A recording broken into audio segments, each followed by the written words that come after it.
Hello everyone. देखो, आज जो बात करने वाला हूँ वो बहुत ही इम्पोर्टेंट पॉइंट है उन सभी गेट एस्पिरेंट्स के लिए जिनको इस बार गेट में एक अच्छा रैंक निकालना है। ठीक है, टारगेट कर रहे हैं अंडर 100 रैंक। और अगर बहुत अच्छा पढ़ोगे तो मैं सच बता रहा हूँ कि 20 रैंक के अंदर भी आपका रैंक आ जाएगा, अच्छा पढ़ोगे, क्योंकि मैं ये सब चीज़ इंक्लूड कर चुका हूँ अपने में और रैंक लाया हूँ, इसलिए बता रहा हूँ। बहुत ही आसान तरीका है। मेरा रैंक 14 था, ये भी बहुत अच्छा और हो सकता था, अंडर 10 आ सकता था, लेकिन ठीक है, एक दो क्वेश्चन गलत हो गए मेरे हड़बड़ी में, कोई दिक्कत नहीं है, लेकिन फिर भी एक बहुत अच्छा रैंक है, इससे मैं सेटिस्फाइड हूँ काफ़ी। अच्छा, दूसरी बात मैं आपको जो कहना चाह रहा हूँ वो ये है कि मटेरियल आपको कौन कौन से इंक्लूड करने चाहिए अगर आपको रैंक निकालनी, क्योंकि एक क्वेश्चन मेरे पास तो बहुत ज़्यादा आता है कि हम क्या चीज़ सफिशियंट है हमारे लिए, क्या चीज़ नहीं है।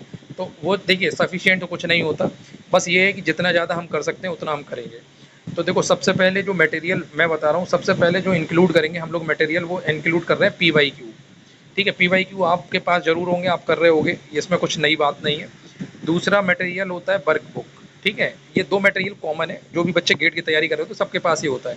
वर्क बुक आप कोई से भी कोचिंग इंस्टीट्यूट का ले सकते हैं। ठीक है, तीसरा जो मैं यूज़ करता था वो DPP, मतलब DPP टाइप के क्वेश्चन कुछ कुछ यूज़ कर लेता था।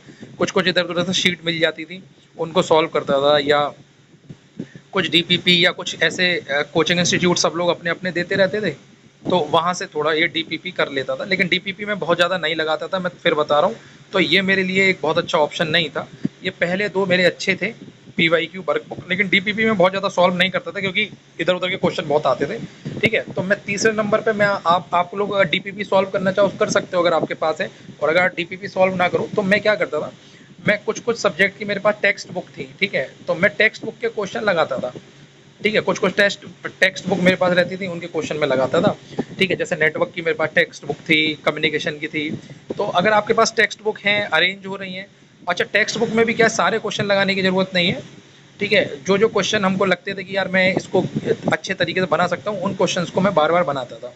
ठीक है, तो टेक्स्ट बुक के क्वेश्चन मैं काफ़ी इंक्लूड करता था। जब मेरा PYQ और वर्क बुक खत्म हो जाते थे, फिर मैं टेक्स्ट बुक के क्वेश्चन इंक्लूड कर देता। नंबर 4 पे मैं यूज़ करता था सॉम सीरीज़। ठीक है, सॉम सीरीज़ के क्वेश्चन में, अब सॉम सीरीज़ में दो तरह के क्वेश्चन होते हैं, एक प्रूव दैट वाले होते हैं और एक न्यूमेरिकल वाले होते हैं। तो मैं न्यूमेरिकल वाले क्वेश्चन ज़्यादा करता था, जो न्यूमेरिकल होते थे। ठीक है, ये अब उसमें से कई सारे न्यूमेरिकल मुझसे नहीं बनते थे तो मैं उनको छोड़ देता था, लेकिन जो जो बन रहे हैं उनको कर लेता था। ठीक है, तो उससे कॉन्फिडेंस एक बढ़िया होता था। तो 4 मटेरियल तो मैंने आपको ये बता दिया। 5वां मटेरियल जो मैं आपको बता रहा हूँ, वो जो मुझे लगता है जिसने मेरा बहुत ज़्यादा चीज़ें एनहेंस करी, वो था मेरा ESE का मेंस का। ESE मेंस और प्री। ठीक है, प्री में तो बहुत ज़्यादा फ़ायदा नहीं हुआ, प्री के जो पेपर थे वो लगाने, लेकिन ESE मेंस के जो मैंने कन्वेंशनल के जो पेपर आते हैं उनको जब मैंने लगाया तो मुझे बहुत ज़्यादा एनहेंसमेंट मिला, मतलब चीज़ों में। और बहुत सारे कॉन्सेप्ट क्लैरिटी बहुत हुई, उनको मैंने बहुत लगाया। तो मैं एक बुक खरीद ली थी मैंने जिसमें सिर्फ मेंस के पेपर होते थे। ठीक है, मेडिजी की भी आती है और एस एकेडमी की भी आती है, और कई और भी लोकल पब्लिकेशन है उनकी भी आती है। तो मेरे पास एक लोकल पब्लिकेशन के नाम मुझे ध्यान नहीं है, और कभी मौका मिला तो दिखा दूंगा। वो लोकल पब्लिकेशन के पेपर थे, बहुत पुराने पेपर थे, कहीं से मुझे जुगाड़ से मिल गए थे।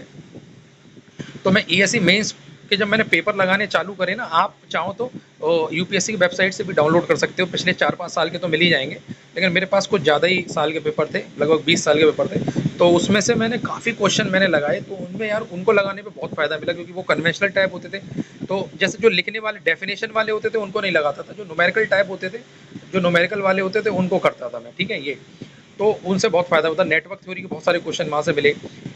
तो ये मटेरियल मैंने इंक्लूड करे, और उसके बाद में मेरा जो लास्ट मटेरियल था वो था टेस्ट सीरीज़। ठीक है, ये तो इस बार मैंने टेस्ट सीरीज़ ज़्यादा से ज़्यादा दी थी। ठीक है, बहुत ज़्यादा से ज़्यादा टेस्ट सीरीज़ मैंने इंक्लूड करी थी अपने उसमें। टेस्ट पेपर ज़्यादा लगाए थे, और टेस्ट पेपर कैसे लगाने वो मैं आपको बता चुका हूँ। एक वीडियो में और लाऊंगा टेस्ट सीरीज के ऊपर, एकदम धमाकेदार वीडियो में आपको बताऊंगा कि किस कैसे टाइम फ्रेम आप सेट करो। ठीक है, जिससे आपको बूस्ट मिलेगा।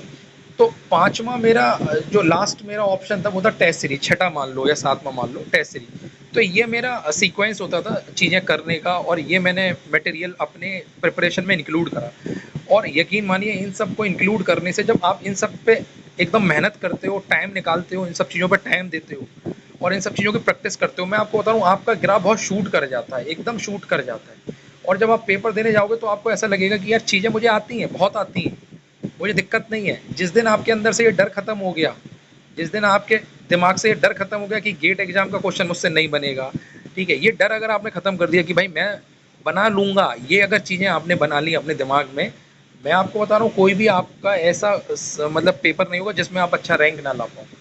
बस ये मान के चलो कि हाँ, आप क्वेश्चन बना लोगे, आपका रैंक 100% आएगा। डरते लोग तब हैं, रैंक तब नहीं आती जब लोग डरना चालू कर देते हैं, या फिर जब लोगों के दिमाग में ये हौवा बैठ जाता है कि सर हम याद तो बहुत कर रहे हैं लेकिन याद नहीं हो रहा, चीज़ें दिमाग में नहीं आ रही। भाई दिमाग में तब आएँगी जब कॉन्सन्ट्रेशन से पढ़ोगे, दुनिया भर की चीज़ें दिमाग में लेके चलोगे तो कुछ नहीं होगा, कोई रैंक नहीं आएगी कितना भी पढ़ लो।